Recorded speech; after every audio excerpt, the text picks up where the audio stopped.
Bonjour à toutes et à tous. Cette semaine, j'aimerais vous parler de tarifs. Comment établir son tarif en tant que secrétaire indépendant? Quel choix allons-nous faire? Est-ce que nous allons travailler à l'heure? Est-ce que nous allons travailler à la mission? Est-ce que nous allons travailler à la tâche? Les questions à se poser sont que font mes consoeurs? Qu'est-ce qui se passe dans ma région? Quelle est la grille tarifaire qui est pratiquée dans ma région? Parce que les tarifs dépendent effectivement de vos prestations, de vos compétences, mais également de ce qui se fait dans le secteur d'activité dans lequel vous exercez.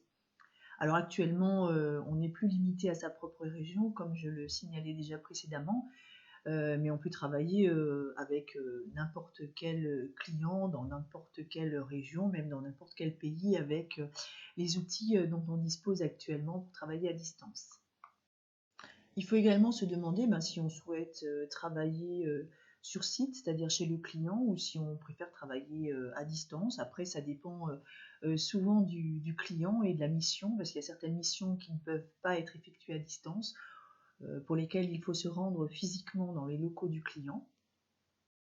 Il faut aussi se poser la question combien je dois facturer pour pouvoir rentrer dans mes frais. Alors tout dépend du statut juridique de votre entreprise, tout dépend si vous avez des locaux, voilà, s'il y a des frais fixes, etc. Donc tout ça, il faut que ça rentre dans votre calcul pour définir votre tarif.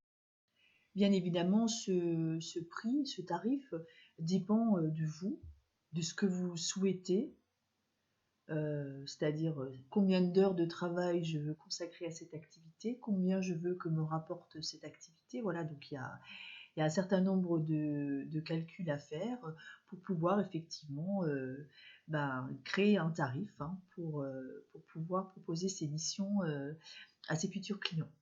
Donc vous verrez que dans ce métier, on rencontre une large fourchette de tarifs, par exemple à l'heure. Mais voilà, parce qu'en fonction des missions, le tarif n'est pas non plus le même. Si vous faites du simple classement, voilà, c'est pas le même tarif que si vous proposez de seconder un chef d'entreprise dans toute sa partie administrative et commerciale.